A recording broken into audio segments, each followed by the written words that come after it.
Helo, Anna dwi a dyma Ide. Dyn ni yn rhan o brosiect Tuag Opera gan Tŷ Cerdd a Music Theatre Wales. Dyn ni wedi bod yn gwario 9 mis yn sgwennu a chyfansoddi operau newydd. Mae da ni 6 opera newydd sydd wedi dangos yn y studio heno yma, ac oedd yn wych gweld darnau newydd am y tro cyntaf ar lwyfan. A hefyd gweld ein can di troi mewn i rhywbeth mwy strict, mwy acoustic, fel diweddglo o'r prosiect yma. Really nice, fi'n teimlo mor fel fulfilled, a oedd e'n pleser cydweithio efo Tiana, a pleser cydweithio efo NTW a Tŷ Cerdd. Enw fi di Llio Evans, dwi yn soprano a dwi yn gantores sydd wedi bod yn rhan o'r prosiect Tuag Opera. Mae o'n ffantastig bod ni wedi cael y platfform, bod yr sgwenwyr a'r cyfansoddwyr wedi cael y platfform i arddangos i gwaith nhw. Achos does na ddim digon o gyfleoedd fel yma.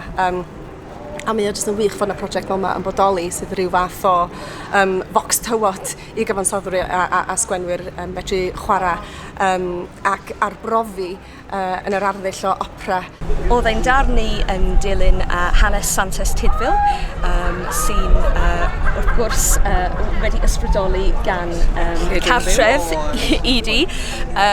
Oedd Santes Tydfil yn ceisio sefydlu comiwn a mynachdy yn y 16eg ganrif, ac oedd wedi cael, mae'n debyg, amser anodd yn ystod adeg hynod treisgar.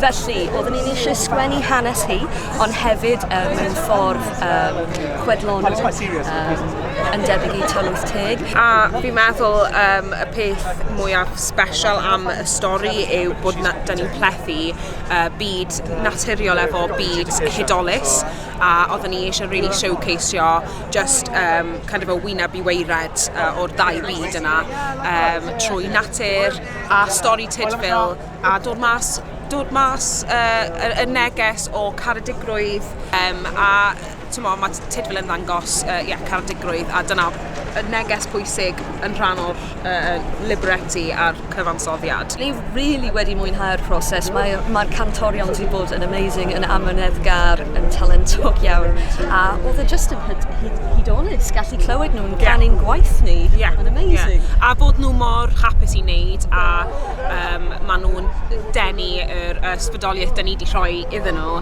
a gweld y stori da ni'n trio cyfleu a trio dysgu nhw. So mae hwnna'n really gwerth fawr i ni, fi'n meddwl, achos maen nhw jyst yn deall beth da ni eisiau.